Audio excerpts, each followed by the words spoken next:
Hello and welcome to Double A Crime Files. This is Amber and Arianne, and today we have a double feature. So welcome to the party. You will not be seeing Arianne's face today, but instead you will be seeing a visual from me for my cases. So let's get ready. All right. We're going to start off with the cold case of Beth Ann Patterson.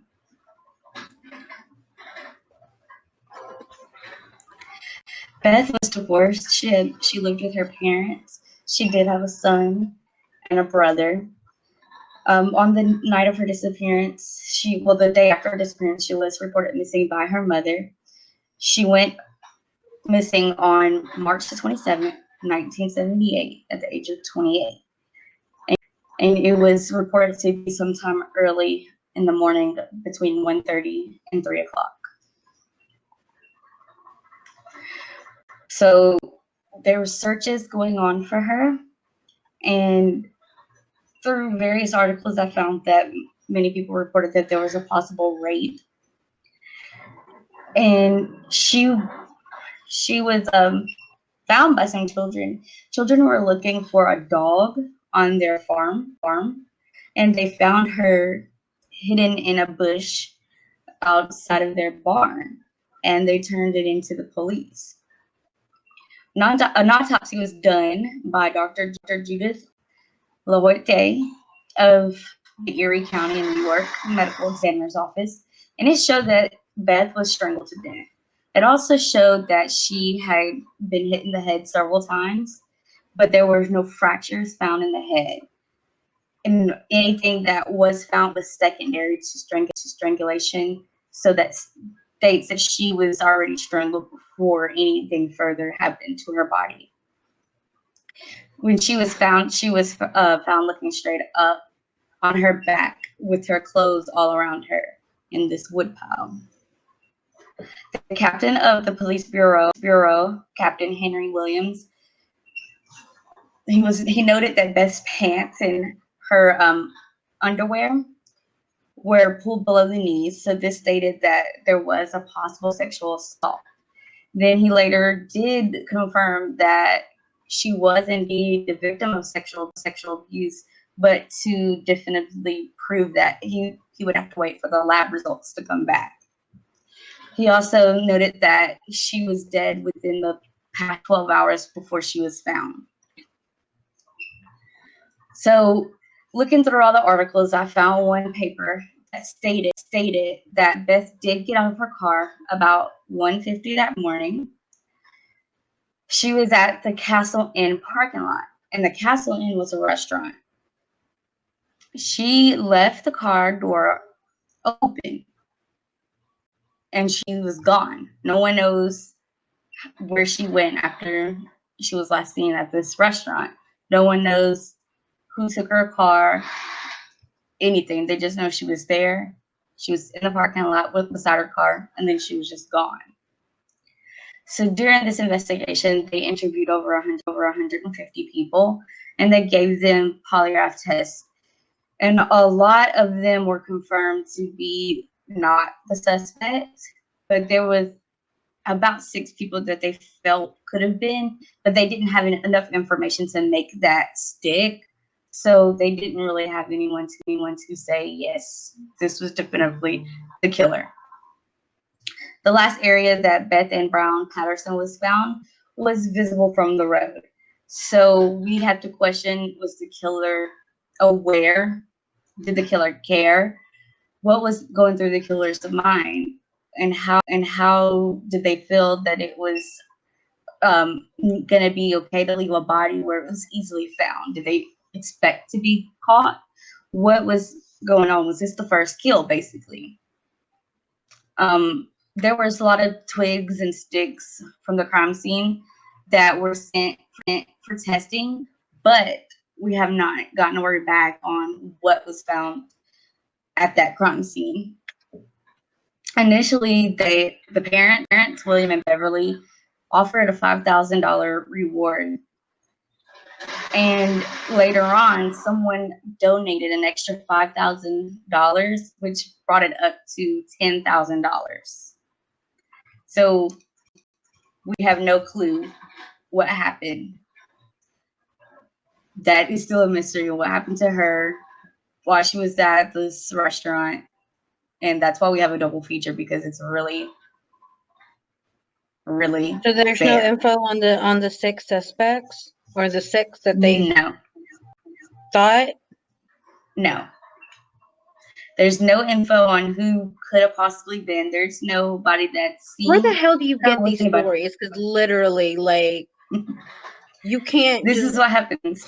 This is what happens when you research missing persons and why they've been missing since, for as long as they've been missing, or unsolved cases. They've been unsolved for this long because there's no concrete evidence, there's no concrete proof to really stick to somebody. So a lot of the cases that I find have been around for 5+ decades. And her case has been around for a while. So we're left wondering, like, we have to profile somebody in this situation. We have so many unsolved cases, and a lot of them come back to the same thing. Why? Why are there so many holes? So was she raped where she was found at? They're assuming that because of how the crime scene looked, that she was not moved. Everything happened exactly where she was. And I just realized, guys, listening on Anchor, this is my first time being live with a serious case and not going around and being funny. And if you can see me right now, I've got strobe lights going on. So I'm trying to have a party to kind of like lighten the mood. But this is a very awkward case because you have a lady that went to a restaurant and then just vanished. And after she vanished, she winds up dead. She's dead in a farm, and she's not far from her house. The farm and the restaurant and the house are all in the same radius. I would say about a triangle. So there wasn't much else to really report on that. Like, 2 kids found her. They were looking for puppies, and she was just there. There was nothing around her except for. I wonder if they kept the DNA. I would hope so, because if you have something, she was 28 years old when she passed away, and this was done. She passed away maybe 30 years ago. So this was done quite a while ago. So if they had any DNA, I don't know if it would still be salvageable after 30 years, but I'm quite sure they can get something if they can, dig up artifacts and dig up mummies and stuff and test their bones. I'm sure they can do something with this DNA from this stuff. But we have not gotten any tests back about the rape. We have not gotten any tests back about the sticks and twigs. So I want to know, why does the captain feel so certain that she was raped, but has to wait on the rape kit lab test to come back? Why hasn't that been confirmed? If he's positive, why is it going back and forth? Oh, it's possible. Oh no, she is, but we need a lab test to confirm that. Why? Clearly something happened. Her clothes were off of her, and she was dead, and she was strangled first and then beat. So whoever did this took anger and aggression out on her after she was dead. So it could have been somebody that she knew. It seems like that, because it doesn't fit an MO of a stranger. This is a very personal death. This was very, like, she was dead, but they still were not done with her. So we don't know. All we know is that she left behind a son. We don't know who she went to eat with. We have no clue. So, and you think about that. They interviewed over 150 people. Not one person could be nailed for this. And it wasn't a big city. small country town, and they interviewed over 150 people. So how can somebody get away with that for so many decades? How do you fly under the radar? How can you a murder like that to that degree and not draw attention to yourself? Right. Somebody didn't hear that, even though granted it was on a farm. This farm obviously had children, obviously had a family. Wasn't there enough noise being made? Wasn't there? Did she put up a fight? Was she drugged? We have no clue because they have not released any lab results, so we don't know. All we know is that we have a corpse of a dead, possibly raped woman. I swear there's like no common sense in no any of these. And if they were, I wouldn't have anything to report on Thursdays. I wouldn't have a piss you off Thursday. So we have a double feature because of that. It just sounds really, really odd. Like, yeah, and it's super vague. I just don't understand how you have a dead body, interview 150 people, 6 of them stick out to you, but not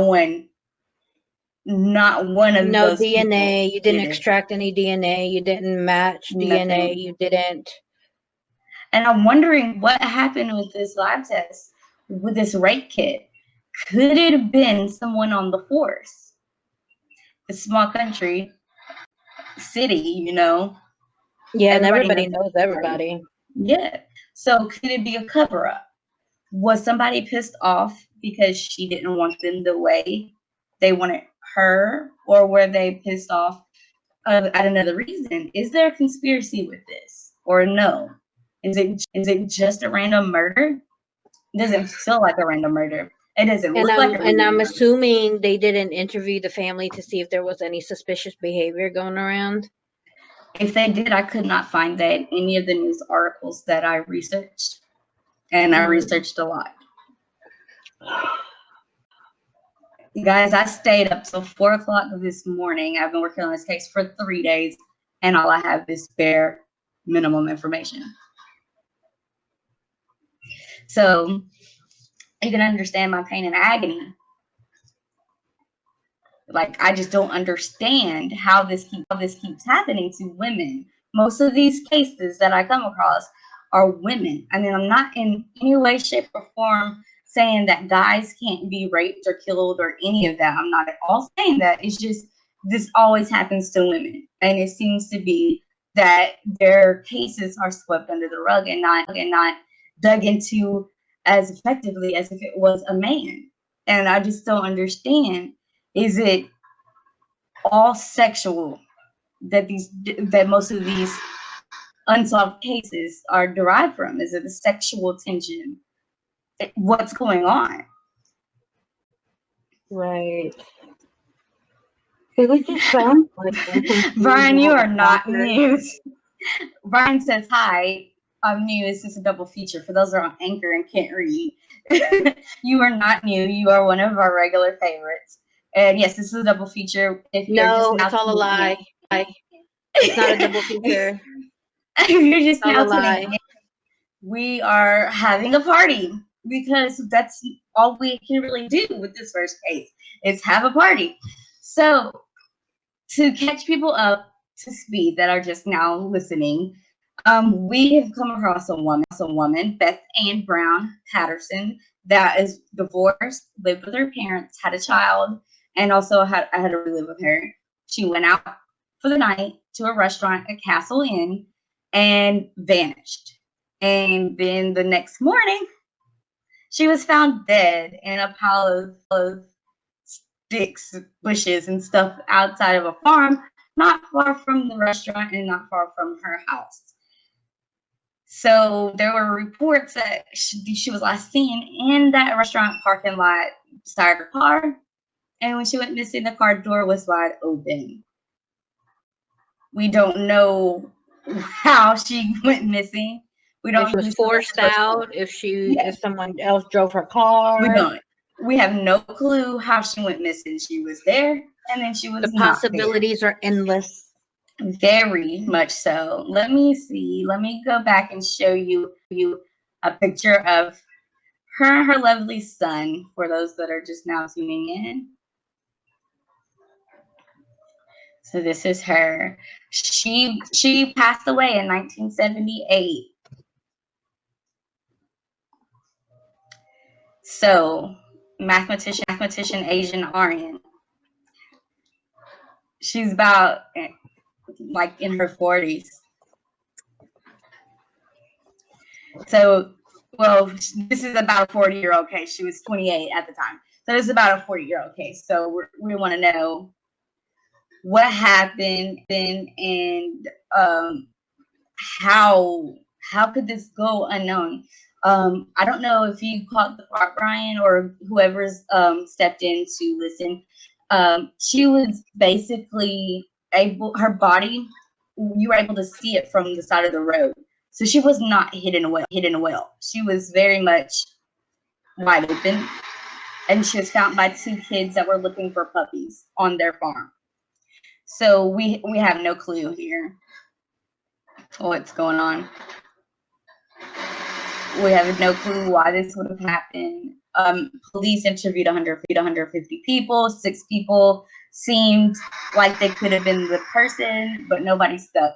So to me, I'm thinking that maybe it was somebody on the police force, because it was a small country city. And like Arianne and I said earlier, everybody knows everybody in small towns. So I feel like there was some kind of cover up there, because how do you just vanish and then turn up dead?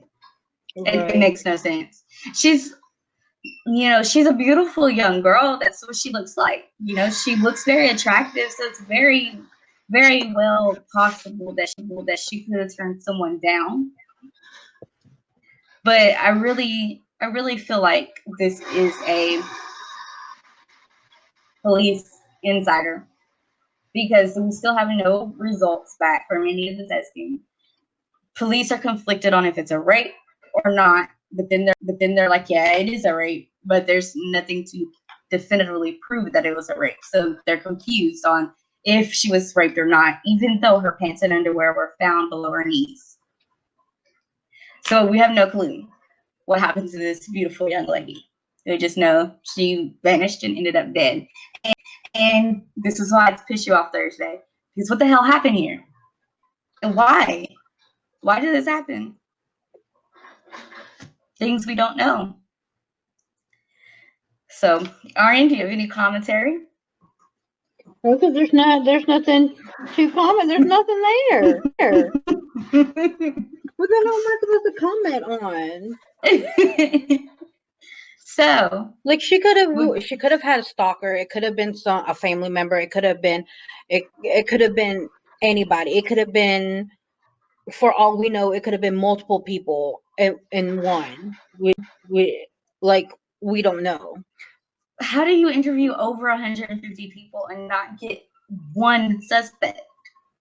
That's a lot of people. And if you're thinking about a small country town, that's like half the population. Or, that's like everybody. So how does that happen? Weird. It's so weird. So what kind of conspiracy is this? Could it have been, and Arianne, if I could see your face right now, if everybody sees your face right now, you are about to roll your eyes at me. But I've been rolling my eyes. No, but you're gonna roll your eyes at me because I have to do my spin and give you a what if scenario. What if she was abducted by aliens? There's a lot of things in this world we don't know. There's several confirmed cases, and there's actually a lady that had stated that she had been abducted several times, and you could see the marks and everything where they're testing on her, and they actually extracted her egg and they fertilized her egg and put it back into her, and now she has a child that is half human, half alien, and that has special abilities. And that's all over the news. If you're a geek like me and you're into that type of news and not into the mainstream media, then you'll know about that case. So that could be a possibility. Could this have been a case where she was abducted and tested on and then disposed of because she just vanished out of nowhere and nobody seems to be the culprit? Or is this just crazy phenomena talk? Who knows? But I definitely would put it past it. If you can't put a finger on a human after 40 years, who knows? Who knows? But I'm not a part of MUFON, so I can't really tell you. I don't know if there was a UFO in the air that night. But let's move on to the second feature, because this case will do nothing but continuously piss you off because there's no further information but a conspiracy. So the next case that we have was picked out by Arianne, thanks to the push she received from her sister. It is, in fact, of a unsolved murderer. We don't know who this guy is. We just have a name dubbed by press as Bible John. How ironic. How ironic. So, who is Bible John? Well, he is a man that went around killing at least 3 women that we know of. And this happened about 1968, 1969. And all 3 women were brunettes. They were married, separated whether legally or not. They were still married. And they all liked to dance. And they were all at a dance club called the Barrowland. And we want to know, what else did they have in common that made themselves so appealing to this unknown killer?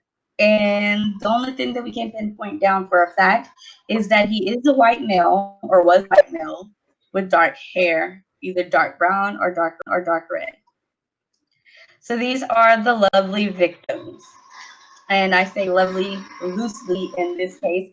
Not that they're not beautiful, but that they were selected. So we know that the first victim was Patricia Docker. We know that she wanted to go to a dance hall. But the initial dance hall that she wanted to go to, she decided at the last minute not to go there. And that was the Majestic Ballroom. That's the one like everybody to. For some reason, she decided to go to the Barrowland because it was the secret and up. Oh, you're breaking up, Amber. You're breaking up. Let me know. Am I still breaking up to you now? Yeah. Well, guys, let me exit studio and enter back in and see if that fixed my mic. And we'll get back to the secret. Dun, dun, dun.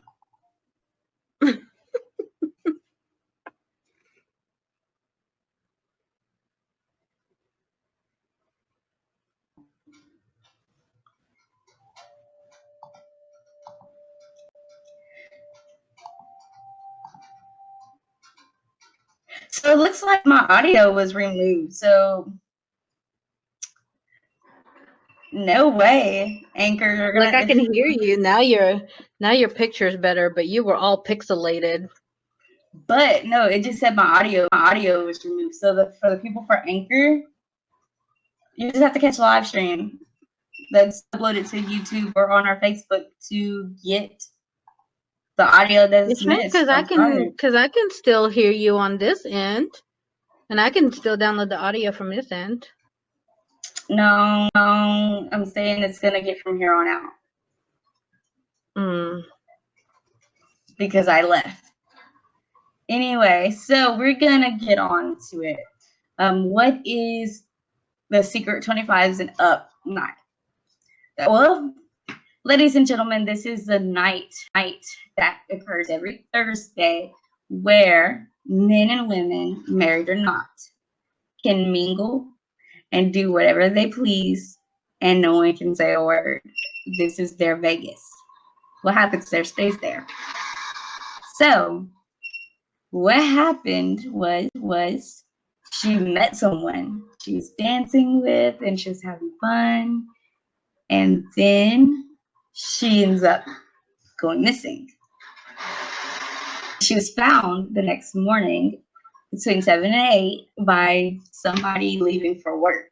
She was laying on the ground, not too far away from the club, which was also not too far away from her house. She was about 2 streets over from her parents' house. To be exact, she was strangled and she was raped. Her clothes and purse were missing, and it was noted that she was on her menstrual cycle, and that people think that right there is something that pissed the killer off, because it is another thing that all 3 of the victims had in common. They were each on their cycle. So this was weird for the townspeople to find this woman in disarray. At this moment, we didn't know much about this. We just knew that this was the beginning of something serious. She was the first victim. She was found on February 23rd, 1968 in the Battlefield area. This is who we think Bible John looks like. His case is the most extensive case in Scotland that's been going on ever since the late 60s. We have no clue who he is.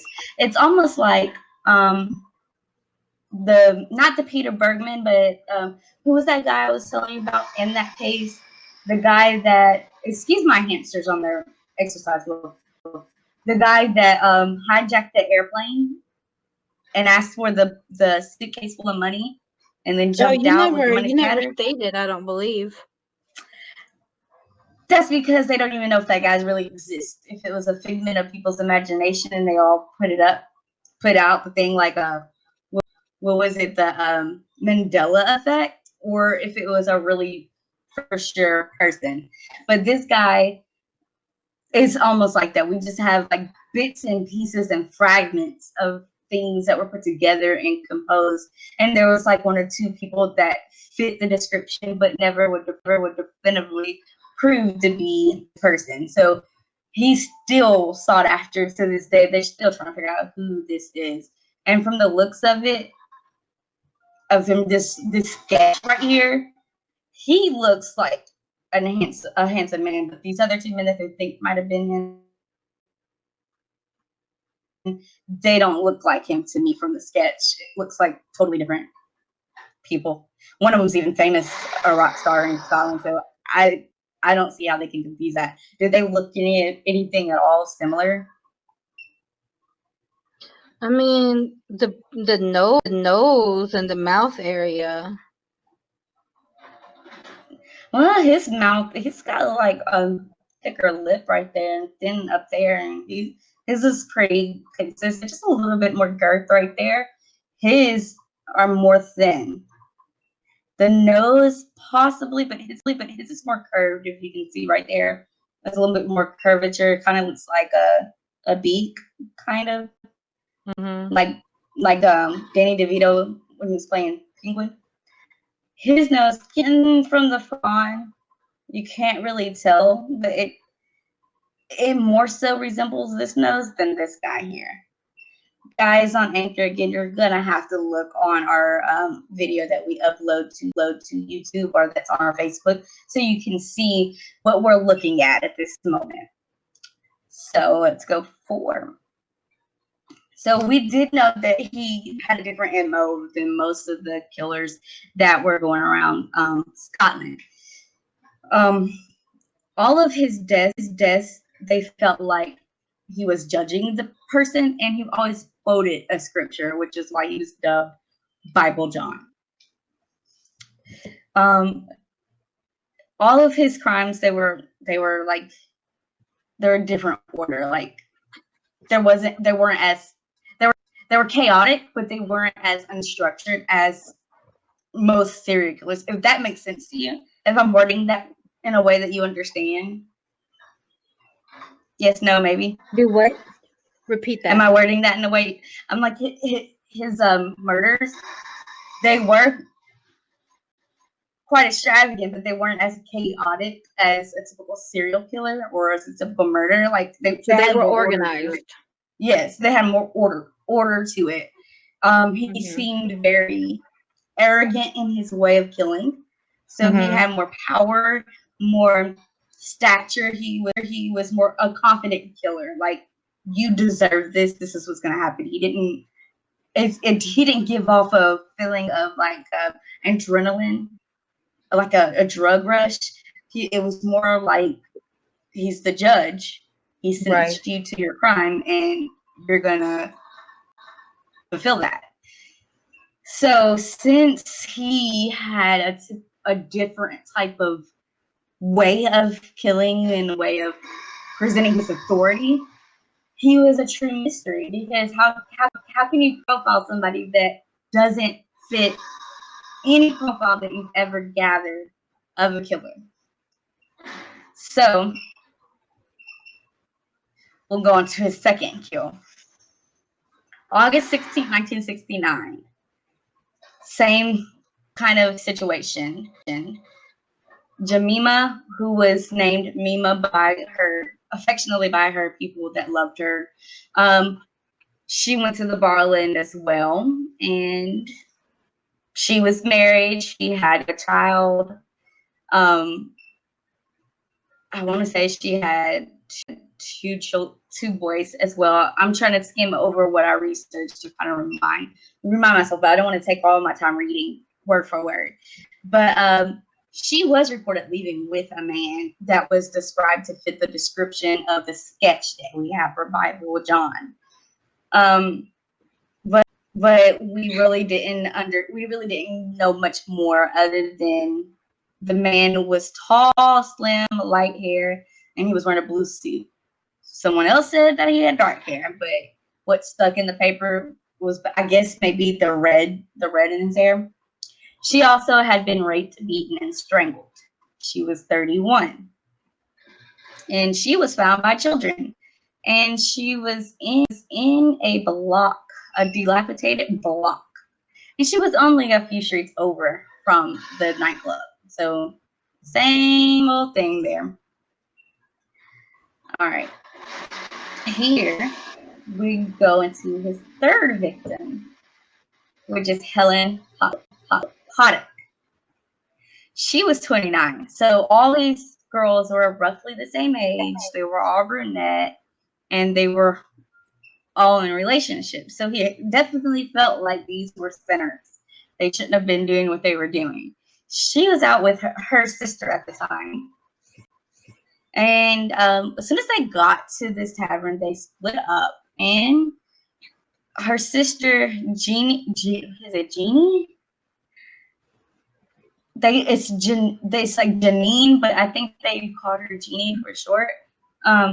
She went off with a man almost fit this guy's description, but different. At the time, there was a lot of people in this club called John. So I'm thinking that all these men that went to this club used a fake name. I don't think everybody was really named John. But there were reports that everybody was named John. So I'm like, that doesn't make any sense. You go to one of the 3 clubs that are in this town, and everybody's name is John. Bogus. Completely bogus. It's a very popular name. I don't think everybody in the club will be named John. Do you know, I've been to the club 3 times in my life, and I never once saw John there. Unless they lied about their name. You're talking I don't even know Scotland here. We're talking about Scotland. Is everybody in Scotland named John? We're not talking about U.S. Is everybody in Scotland named John? Somebody right now Google that and comment below. let me know if everybody, 98% of the population, named is John. I have one friend named John, and his name is Jonathan. You may never know. Maybe they had John, Johnny, Jonathan, whatever. I just don't believe that most of the patrons at this club were named John. I can't. I need a Google break. Somebody's not Googling fast enough. All right, you're not on camera. Google that. I need to know what's the most popular name in Scotland before I move on, because this is going to bother me. I just don't believe that everybody in the club was John. I don't. Brian, you're great with the comments. Tell me, is everybody in Scotland named John? Because this is weird. While y'all are doing your research, I'm going to continue to let you know. Helen went outside to get a smoke while something was going on the inside. They're getting ready to close, I believe. And her John. Michael, David, and John are the top three popular names back in the 1960s. And for females, it was Lisa, Mary, and Susan. None of our victims were Lisa, Mary, or Susan. I need to see percentage. I need to see facts on this. I need a pie chart. There's also Olivia and Jack. None of it. Okay, I need to see the ratio from John to what did you say, Mark and Michael or whoever. I need to see the ratio on how many more Johns they are, because this does not make sense. I just but the top 100 names, like John is up there. John's like in different lists. John is in the top 3 at least. Okay, so how many clubs are in this like strip of clubbing area? We're talking about a small area because they're 1960s. So I'm pretty sure it's not heavily populated because a lot of Scotland is like not major cities like we see here. Well, I just want to know, like, is everybody in every club named John? This happened where? In Glasgow? Yeah. Glasgow population. While she's looking at that, everybody was fighting and scrambling to get in the taxis. And Helen Johns caused a scene, demanding for a manager. That does not sound like a John, that sounds like a Karen. Demanding for a manager and laying into the establishment and all the patrons. On the way out, he let the girls know that his father thought these places dens of iniquity, whatever the hell that means. I don't know what they were smoking in Scotland at the time, but I don't know what that means. Thought these places dens of iniquity. What the hell? Seems pretty big. Seems pretty big because right now the population's over 1 million. Shit, that is big. But so with these clubs being fairly close, this is like I would assume like the downtown area. But I still doubt that most of the patrons in here were all Johns. I'm really sure it's a fake name because it's common. I'm pretty sure probably more than half of them were called John. But they could have been like different parts of their names. Like their legal name probably had John somewhere in there, but they were just called John. Or like Scott John or John Scott or Michael John or whatever. Yeah. John Michael. I don't know. You could have gone through like many names. Like, I mean, most people call me Francie. Well, you have an unusual name. Oh, well, okay, she's got. My name is long. Her name is a freaking paragraph. Break down your name. Since we're doing names, break down your name. Because Francie I need to profile you. Francie Arianne is my first name. No hyphenated, just Francie Arianne because they just wanted me to be named that. Francie Arianne. Laoso being my middle name because it's my birth mother's maiden name. Amante, which is my birth mother's married name, and then Butler, which is my adoptive dad's last name, and then slash Holcomb, which is my married name. Francia Arianne Lauso, Amante Butler Holcomb. A whole freaking paragraph. That right there, I could. You could be a killer. Nobody can pinpoint you. They can't even say your freaking name. But you know what? Like that takes too much work for me. And like I don't like to be outside of my house. And that's the scary part. Like I get always scared like if someone has like my DNA somewhere the one time that I go out and frame a murder on me and it's like, "Oh, where were you at?" Well, I was at home. Well, who was at home with you? Nobody. I was by myself. I agree with that. I am your favorite dreadlocked podcaster, and I'm so glad that I'm dreadlocked because before then, this girl, man, I shed it like the shaggiest dog, and I would hate with the windows being down because then my hair particles will fly out the window, and I'm like, oh shit, I just got framed for a crime scene. Right. So I agree. I totally agree with that. But guys, just think about that. So Arianne, I don't know if you mind me sharing, but I'm gonna share kind of. Arianne was profiled the other day, racially profiled, and that makes me think. Arianne, tell them what you were doing and how that you could have probably been. I was literally walking my dogs at 5 o'clock in the morning. Actually, one of my dogs, my smallest one. The other two were still in their pen because my husband takes them out at 6:30. And so I hadn't gone to sleep yet. So I was like, okay, well, I'm getting sleepy. It's getting close to 5 a.m. So I was like, I'm gonna go ahead and walk my oldest one who sleeps with me. I was like, I'm gonna go ahead and walk him and then we're gonna go into bed and just like cuddle up and be knocked out of sleep until we wake up.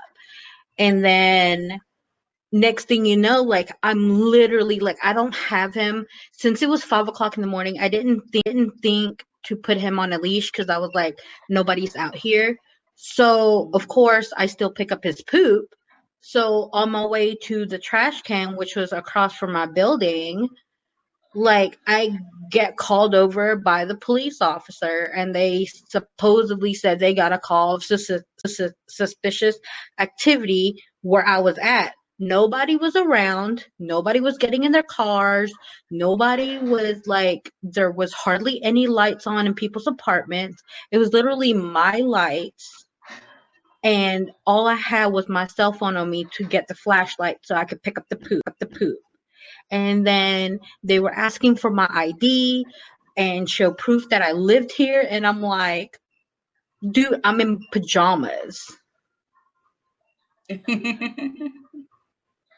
Why would I need to walk my dogs with an ID?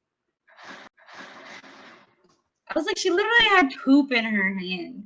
So thinking about like that, people just seeing something and just claiming that it's something that it's not.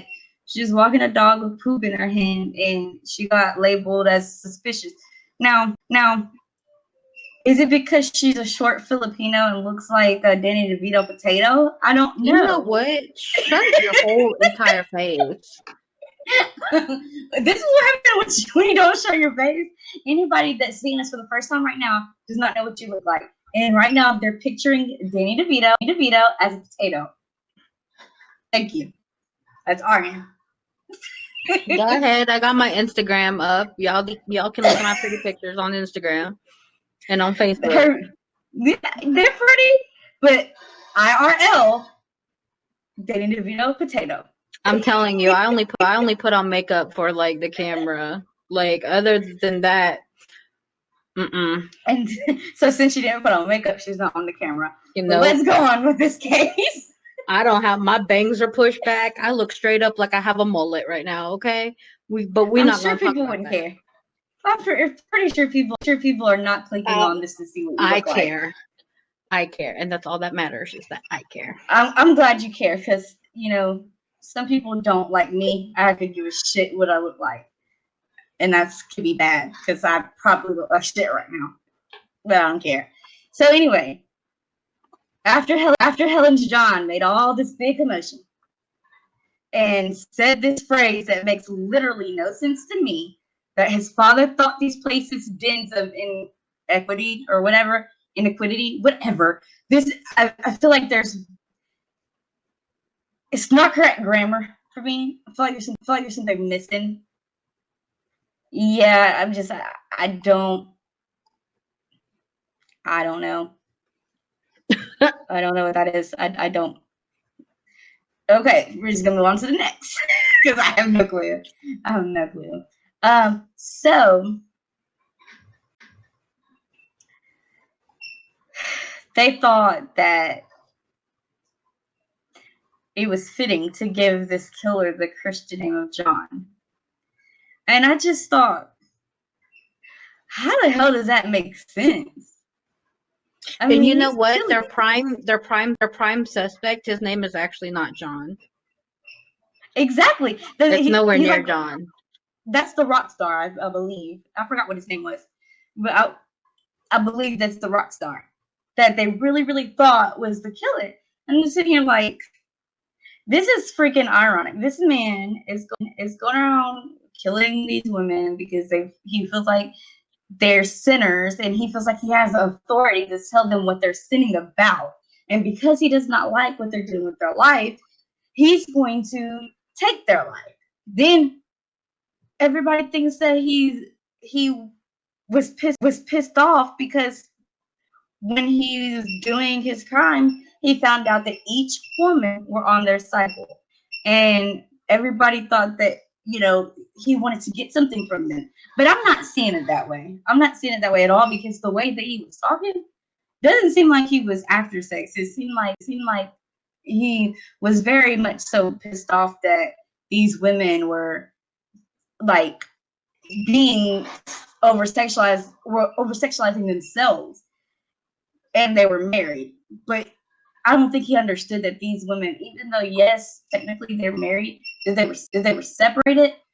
But either way it goes, it was just not his business what they were doing at this secret 25 up night. Because that's why it's secret. You can't go out killing people. You're here. Why are you here? It's a secret, And so why did it matter? We don't know why it mattered, but we do know that each woman was beaten and raped.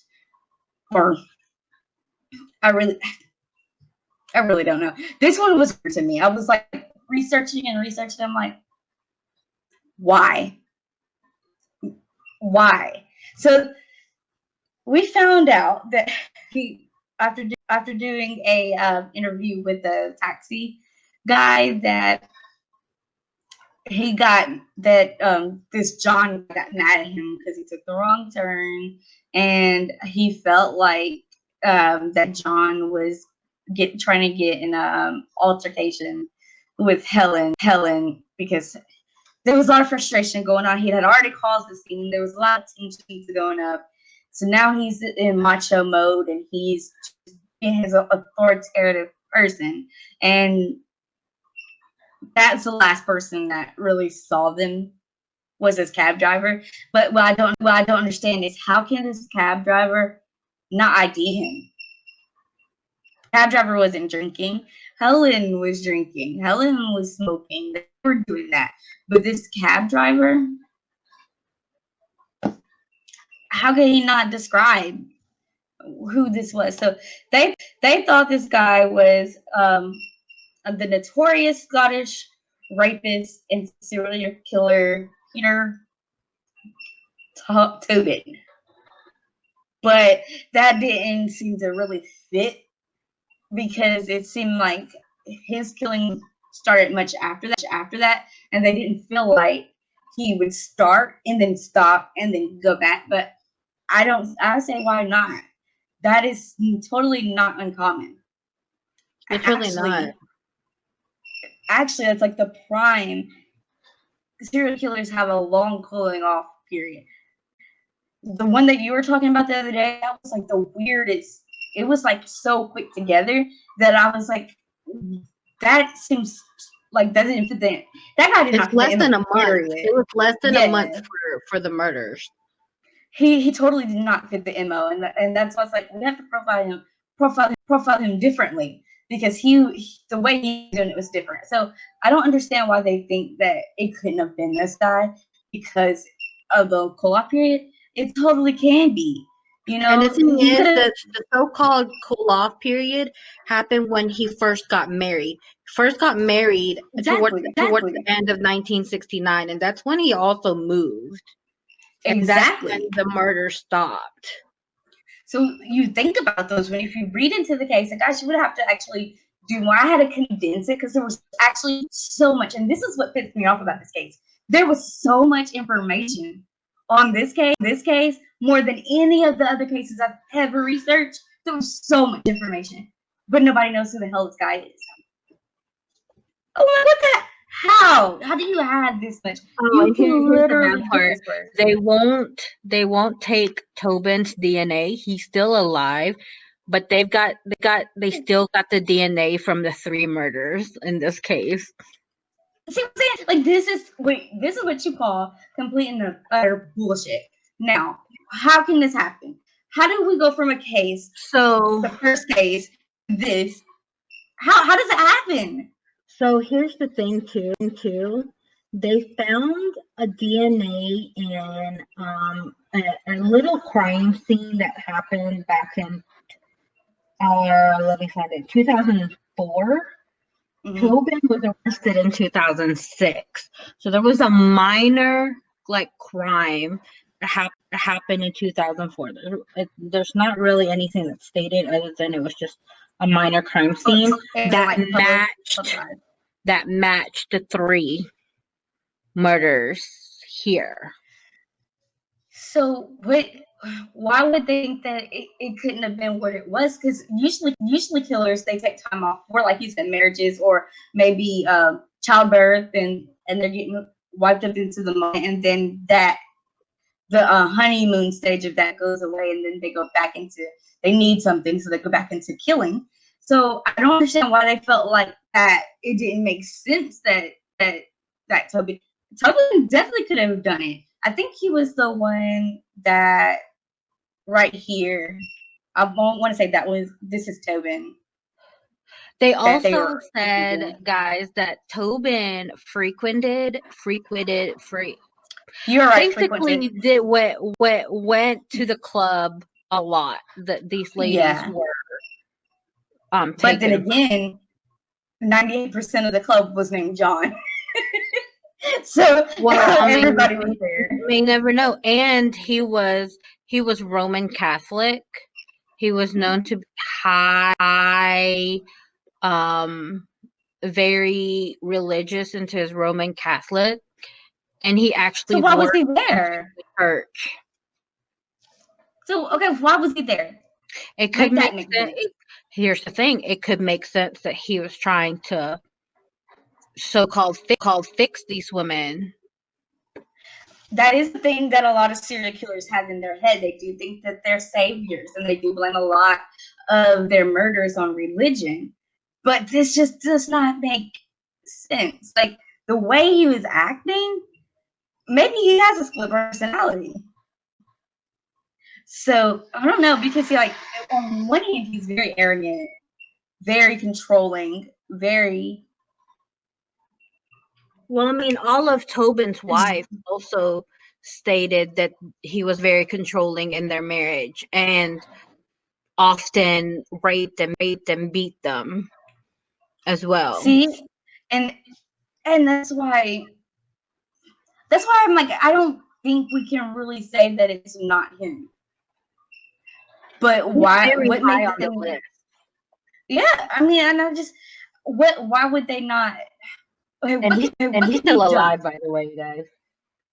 What could be done for us to definitively prove that it's Toby? What can be done?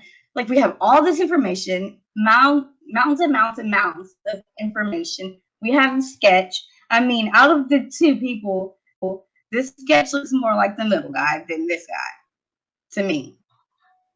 But we're not even 100% sure how true this sketch is, because you're talking to people that were in a nightclub and we're drinking and smoking and doing drugs, and I mean this is like the late 60s going into the 70s, so you can guarantee there's LSD and there's marijuana and stuff going around, and so you can guarantee that we're not on the right mind. If it was Tobin, he would have been in his 20s when the first set of murders happened. And that makes a lot of sense. And these women were roughly about the same age. But then within a few years of each other, they're in the same age group. Now look at them. All three of these are different women. Look how similar they look. Not just with the dark hair, but like the face. Now she looks the most different, but they still look very similar. So could it have been that a woman that looks just like this woman did something to him and pushed him over the edge, so he targeted these particular women? Do we have a picture of Tobin's wife? Does she look anything like this? I could look. Like what I want to know, like what, I mean, they can damn near be triplets, you know, almost. I mean, they have a few differences, but definitely they look related. So definitely there's something there. Peter, there's one that actually is dark haired. One is blonde haired. They actually do like all I see are like kind of older pictures, but I could kind of see them kind of looking like that. So and especially his victims, like they would have been the modern day version of that. If you get what I'm saying. Do you have a picture of her pulled up? No, I just closed it out. I was gonna say share your screen. Let me see. I don't know if that's his first wife, his second wife, but she did have dark hair. The other one had blonde hair, and I don't know like if she dyed it or what.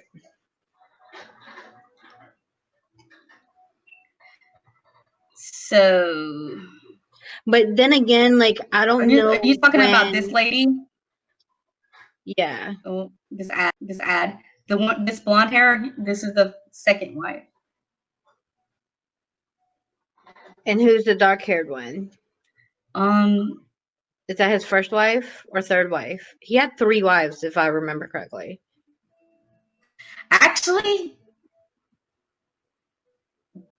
this is both of his wives. His first and his third wife. But if you look, how do I make this where we can see? At control. Like I said, they would look roughly around like that. That is not doing it for me. Y'all, my techiness is out of whack today. Anyway, I'm trying to make it.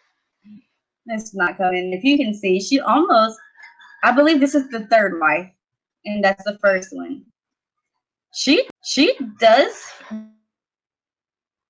She resembles this wife here does favor them. Yeah. Very much so. And like I said, I don't know if the blonde hair she does. is like original hair color or what, She could have dyed it because a lot of like older ladies dye their hair blonde. And the blonde was she's 58, and then the dark hair 39. That's a big difference. So so the guy that we think possibly could have done it, he actually had been known to brag. He was killed about 48 women, and that's very high. Typically, serial killers don't have that high of a killing. That's more like a mass killing type of number. Typically, serial killers are usually under 10, typically.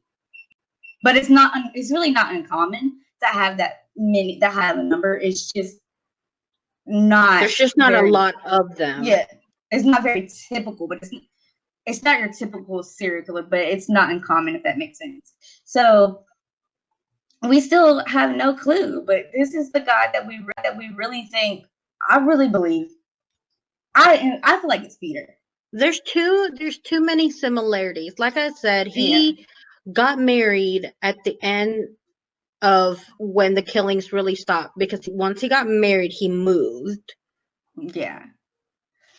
So that's when he have children. Stopped. And then he frequented the club. He was often there. He was a Roman Catholic. Now, mind you, it does not state if he was Roman Catholic during that time, or if he converted and became very religious later on in life. So I really couldn't find that information, because I was looking up on him, and and when I seen that, I was like, wait, because I mean, and you think about this. So this happened it happened 1968, 1969. Guys, Peter is 73 years old today. So it's even though it seems like it's not that long ago. I mean, even though it seems like it's long ago, it's really not that long ago. he's still If alive. you think about that. Yeah. He's still alive in prison. So his first wife was Kathy Wilson. He was married to her from 1989 to 1993. He married Sylvia Jeffries. That's his last wife. I'm doing that so backwards, guys. I suck at reading. His third wife was Kathy. His second wife was Sylvia Jeffries. They were married from 1973 to 1976, and his first wife was Margaret Monte, and they got married in 1969 to 1971. He also and all three women claimed that he beat them and raped them. So he's very famous in Scotland for being a sex offender. And he's currently in Edinburgh. So, and he's the youngest of 7 children, and he does have 2 children. He's got a son named Ian and a son named Daniel. And let's see.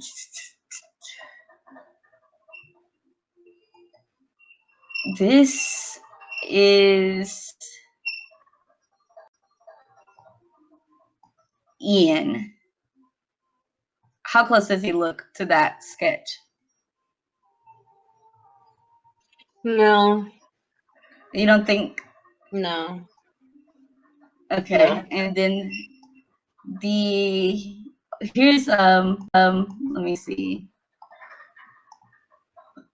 We have a Twitter image, another one. I don't even know. Like, does that look like the same person? No. So, and then let's see.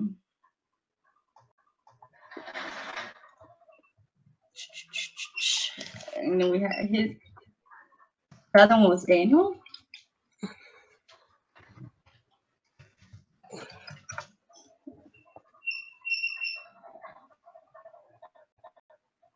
Ooh, interesting. Very interesting. And why they call him evil? Yeah, that's Daniel with the third wife. The smile looks like this sketch right here. The lips. Yeah, if he was skinnier. Now the nose, definitely they don't have the same nose, but maybe even the eyebrows could possibly, like, I mean, it's a possibility. It's a possibility. I mean, that was just the police's number one man, but they still couldn't fully definitively like pin it on them. Not at all. They can't. Yeah, they still, and we can't really say for a fact. We just think with all the evidence it just seems more like him than anybody else that they chose. It just definitely seemed like him. But we're not investigators. We're just reporters. This is just our talk show. So, as we know right now, this venue is still active and running today and still very, very famous, even after there was a fire in there. It's very well preserved. So, if you're ever in Scotland, go to the Barland and make you some haunted memories and let us know all about it. Be sure to like, share, and subscribe. Yeah, don't come up missing. We're not investigators, so come up missing.